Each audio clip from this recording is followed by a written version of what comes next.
Alors, bonjour à toutes et à tous. On se retrouve pour le quatrième épisode de la méthode Capobianco. Donc, vous avez bien compris que ces vidéos étaient des moments un peu privilégiés dans lesquels je prenais un peu de temps pour vous expliquer la démarche qui était la mienne. Je peux largement comprendre que vous n'avez pas de temps à me consacrer, donc il faut zapper, hein. Voilà, il faut enlever. Je comprends que vous puissiez avoir envie d'avoir un message plus rapide qui correspond peut-être plus à vos disponibilités. C'est pas ce format. Il viendra ce format, bien évidemment, parce que je comprends bien que on peut pas prendre chaque fois de longues minutes et de longues séquences à expliquer.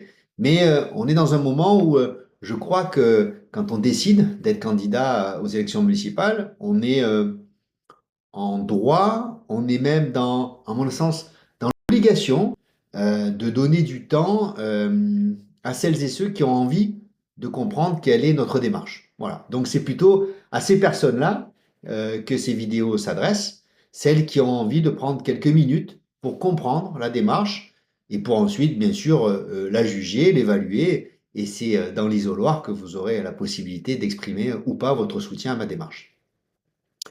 Ce quatrième épisode, je l'ai intitulé Ne jamais galvauder ses valeurs, honnêteté, intégrité, travail. Euh, je voulais vous parler des trois valeurs parce que elles sont profondément ancrées dans tout ce que j'ai fait dans toute ma vie, professionnelle, sociale, personnelle, euh, familiale, et j'ai toujours essayé d'être à la hauteur de ces trois valeurs. Alors, l'honnêteté, chacun a sa vision de l'honnêteté. Il ne s'agit pas de définir de manière un peu péremptoire ce que pourrait être l'honnêteté. Je suppose que vous vivez comme des gens honnêtes, mais j'ai, de mon point de vue, érigé l'honnêteté à un tel niveau que je ne vous parlerai pas de l'honnêteté financière, fiscale, ne pas être un voleur ou autre. Enfin voilà, il y a pas de problème. Enfin, je pense que si vous me connaissez ou si vous imaginez, voilà, il n'y a pas de souci là-dessus. Non, je vous parlerai de l'honnêteté, notamment intellectuelle. L'honnêteté intellectuelle, c'est être capable à un moment donné aussi de défendre des convictions, même si elles ne sont pas populaires, même si elles ne vont pas dans le sens du vent, et de s'y tenir. L'honnêteté, c'est aussi reconnaître quand on s'est trompé et évidemment, comme on dit, faire amende honorable et accepter d'avancer différemment.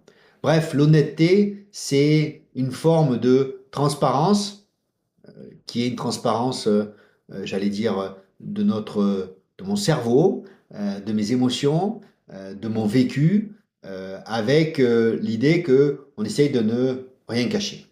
Voilà. La deuxième valeur qui m'anime énormément, c'est l'intégrité.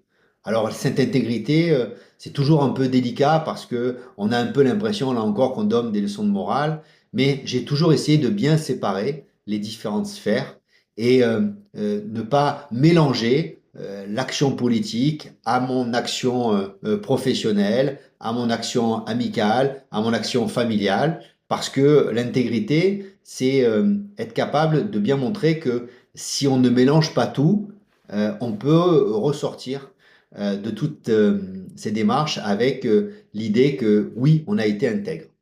Et donc, j'y crois profondément. C'est la raison pour laquelle je m'étais battu pendant la campagne de 2020 aux élections municipales pour que on adopte une charte d'éthique qui mettait l'intégrité très haut dans nos valeurs collectives et pour que l'on puisse se protéger de toutes les tentations que l'on pourrait avoir si évidemment les élections nous mettaient en situation de gagner. Et nous avons gagné en 2020, ce qui veut dire que j'ai pas honte de le dire sur tout ce que j'ai pu faire, sur tout ce qui a été du ressort de mes compétences. J'ai assumé l'intégrité totale, parfaite. Je ne jugerai pas mes collègues. Chacun doit pouvoir, en tant que citoyen, regarder ce qu'ont fait les élus là-dessus. Mais mon intégrité a été totale. Et puis, la dernière valeur, c'est la valeur travail. C'est celle qui m'a construit entièrement, puisque je fais partie de ceux qui pensent que le travail paye. Voilà. Alors bien sûr, il paye pas toujours. Quelquefois, on peut être déçu. Quelquefois, on peut être dans l'attente de résultats qu'on pensait avoir. Euh, Quelquefois, on peut se dire qu'on a peut-être aussi, et c'est compliqué, et ça veut dire que ça reboucle avec l'honnêteté peut-être, on n'a pas bien travaillé, ou pas assez travaillé, ou pas travaillé de la même manière, de la bonne manière, mais je crois beaucoup au travail. Et ce sont des valeurs que j'essaie d'inculquer évidemment à mes filles, elles l'ont déjà bien intégré, et à toutes celles et ceux qui me côtoient. Sans travail, on n'arrive à rien. Et j'ai une petite anecdote parce que je pense que notre vie aussi était faite de cette anecdote. Quand on a été élu, je m'en rappelle très bien, et qu'on a eu les premières semaines, c'était des semaines estivales puisqu'on avait été élu, vous savez, fin juin 2020, l'élection avait été décalée avec le Covid. Durant l'été, juillet, août, je me suis astreint à arriver en mairie, donc dans mon bureau, entre 6h30, 7h, maximum 7h30. Et je vous donne cette anecdote, pourquoi? Parce que c'était une période où j'étais un peu entre guillemets en vacances, ça me permettait de me saisir d'un certain nombre de dossiers.